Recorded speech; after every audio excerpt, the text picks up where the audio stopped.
श्री सद्गुरुदेव भगवान की जय। श्री सीताराम सरकार की जय। श्री राधा रमण लाल की जय। श्री गौरी शंकर महादेव की जय। सभी दर्शकों और भक्तों को कोटि कोटि प्रणाम। सबको प्रेम भरा जय जय श्री राधे, जय जय श्री सीताराम। सभी साधकों से अनुरोध है, प्रार्थना है, आज का सत्संग बहुत महत्वपूर्ण है, ध्यानपूर्वक आप सुने। आज का सत्संग बहुत खास इसलिए है कि जो लोग अपने सनातन धर्म पर पूरी तरह श्रद्धा नहीं कर पा रहे हैं, क्योंकि उनको जब कुछ अनुभव नहीं हो रहा तो वो श्रद्धा नहीं कर पा रहे, वो कुछ अनुभव चाहते हैं, कुछ चमत्कार चाहते हैं, तो निश्चित मानिए ये उन्हीं के लिए सत्संग है। बहुत ध्यानपूर्वक आप सुने।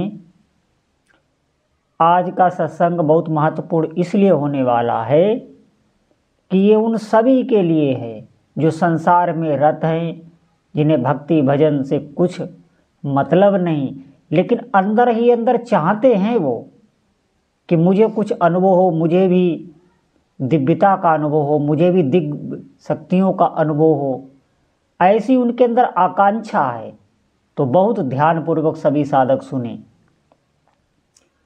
देखिए, मैं अपनी आपको बता रहा हूँ, मैं साधना तो बहुत छोटी अवस्था से, मुझे सुध भी नहीं है, सच मैं आपको बता रहा हूँ। मेरी इतनी उम्र कम थी तब मैं श्रीमद् भगवत गीता का पाठ करता था, और उसमें जो योग की युक्तियाँ भगवान ने बताई हैं उन पर चिंतन करता था।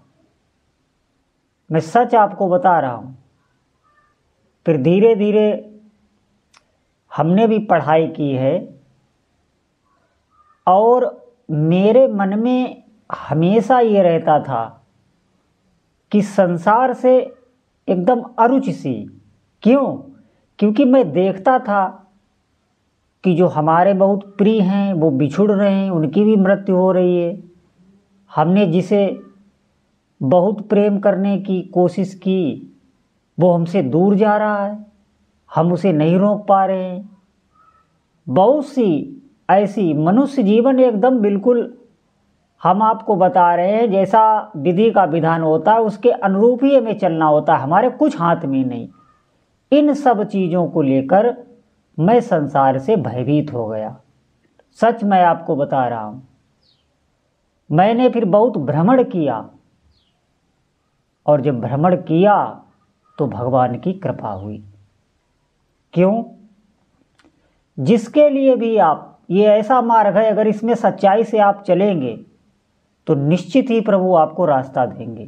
ये सत्य मार्ग है, आप चल के देख लें। मैंने ऐसे ऐसे फिर संतों को देखा जो बिल्कुल 80-85 वर्ष की उनकी अवस्था है, और अपने कर कमलों से वो अपने इष्ट देव का रोज भोग लकड़ी जंगल में बीन कर सुबह 3 बजे उनका स्नान हो जाता है। वो जलाशय में, हम लोगों की तरह नहीं घर में आराम से, ऐसा नहीं है। जलाशय में आप जानते होंगे इस समय एक भी डुबकी मारना कितना कठिन है। गंगा जी, यमुना जी, सरयू, मंदाकिनी, कहीं भी, वहाँ वो 3 बजे स्नान करके और अपनी साधना भजन में लग जाते थे, पूरी दिनचर्या। और भी मैंने बहुत संतों को देखा, क्योंकि मेरे अंदर भी संशय बना रहता था। कोई अनुभव तो था नहीं, तो संशय तो होगा ही, विश्वास तो नहीं इतनी जल्दी होता है। पूरा जीवन हम कैसे समर्पित कर दें भक्ति में, क्योंकि हमें संसार में दिखाई दे रहा है सब धन कमा रहे हैं, आगे बढ़े जा रहे हैं, गाड़ी घोड़ा ले रहे हैं, मकान घोड़ा गाड़ी बंगला सब बनवा रहे हैं। ये जब मैंने देखा, उनकी निष्ठा देखी, उनकी प्रीति देखी अपनी प्रभु में, बिल्कुल बहुत संतों को मैंने देखा है, बहुत अच्छे घराने के हैं, और सब छोड़ दिया और गुफा में जाके भजन कर रहे हैं और अपनी इष्ट की सानिध्य का अनुभव करते हैं। इसीलिए वो दुनिया से दूर होते हैं, उन्हें बहुत बड़ी वस्तु हाथ लगती। मैं सच आपको बता रहा हूँ। निश्चित मानिए ये मेरा इशारा आप समझें। आप जैसे भी हैं, जहाँ भी हैं, अगर आपके जीवन में कोई भी रास्ता नहीं बचा है, हर जगह से हार गए इस जीवन में, आप ऐसा समझें, मैं उन लोगों तक की बात करता हूँ जिनका ऐसा लगता है कि अब मुझे कोई नहीं बचा सकता, उनके लिए भी ये अध्यात्म मार्ग रास्ता खुला हुआ है। हारे को हरिनाम, कैसा भी हो, जिसे दुनिया बिल्कुल ठुकरा दे, जिसका दुनिया में कोई भी ना रहे, कोई रास्ता ना बचे, यहाँ तक कि मैं सच आपको बता रहा हूँ, जिनको डॉक्टर भी जवाब दे देते हैं कि आप बचोगे नहीं, वो भी अध्यात्म मार्ग पर सच्चाई से चले और उनके जीवन की भगवान ने रक्षा कर दी। मैं सच आपको बता रहा हूँ, बहुत दिव्य दिव्य अनुभूतियाँ होती हैं। तो इसीलिए मैं बार बार कहता हूँ, आप विश्वास करो, आप आगे बढ़ो, ये भगवान का मार्ग है। अपने इष्ट को पहचानो, अपने प्रभु को पहचानो, वो बहुत शक्तिमान है, वो आपकी हर पल मदद करने लगते हैं, आपके अनुभव में आने लगते हैं, आपका अकेलापन दूर हो जाता है और इसी बल पर संत भजन करते हैं, पूरा पूरा जीवन खपा देते हैं भगवान की सेवा में, पूरा पूरा जीवन, उन्हें कोई मतलब नहीं। आप समझें, अगर कुछ अनुभव नहीं हो रहा, कोई चमत्कार नहीं हो रहा, तो कोई भी इस मार्ग में चलेगा नहीं। मैं आज आपको खोल के इसलिए बता रहा हूँ कि आपकी बुद्धि में ये जो हमारी बुद्धि अविश्वास क्यों करती है, अश्रद्धा क्यों करती है, क्योंकि एक तो हमारा भजन नहीं है। भजन से बुद्धि निर्मल होती है।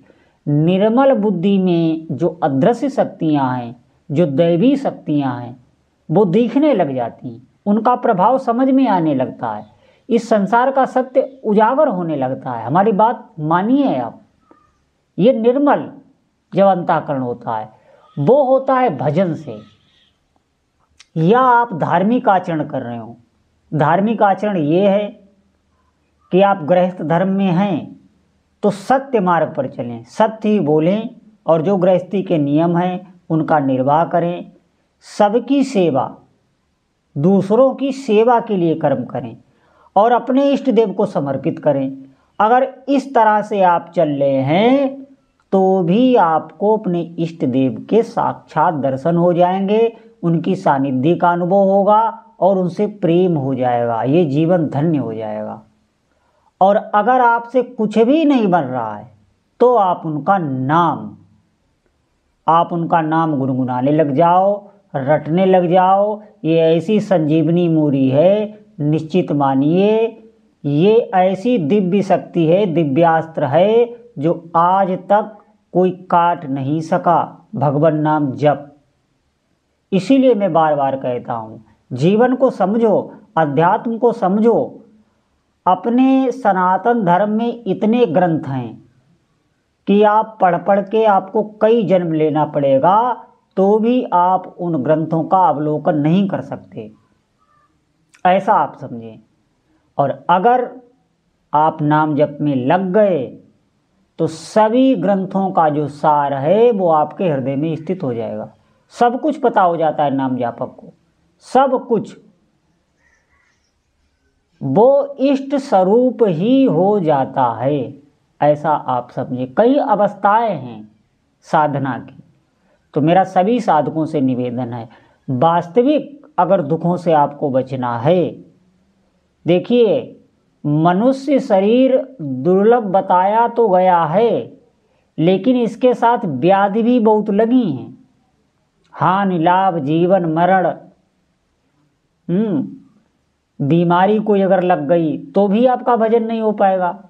पहले भजन किया नहीं और अब शरीर में बीमारी लग गई, तो बीमारी से कम, बीमारी की चिंता से जल्दी उसकी देह का अंत हो जाता है। क्योंकि आत्मबल नहीं होता है भैया, आत्मबल सिर्फ इष्ट की कृपा से आता है, अपने प्रभु की कृपा से आता है। एकांत में बैठा हुआ, बिल्कुल जंगल में, सुनसान में, जहाँ कोई आता जाता नहीं, वहाँ बैठा एक साधक भजन कर रहा है, उसे किसी बात का डर नहीं, किसी जानवर का डर नहीं, मैं बीमार पड़ जाऊंगा, मेरा क्या होगा, कैसा भी डर नहीं। क्यों? इष्ट का सानिध्य है उसके साथ। और हम भीड़ में खड़े हैं, फिर भी हम डर रहे हैं। हम अपने घर में आराम से सुरक्षित हैं, फिर भी भयभीत हैं। आप ध्यान दो इन बातों पर। तो आप अध्यात्म में चलिए, मेरी बात मानिए, हाथ जोड़कर मेरी प्रार्थना है सभी साधकों से, आप भजन में लगिए, आज से ही लगिए। एक क्षण भी अपना आप बिल्कुल व्यर्थ ना जाने दें। वो आप कमा रहे हैं, आपका तपोबल बढ़ रहा है, आपकी साधना बढ़ रही है, आप ध्यान ना दें। आप आज से ही भगवान नाम का जप आरंभ कर दें। तो सभी भक्तों से प्रार्थना है, आप भजन में लगिए। बोलो जय जय श्री सीताराम।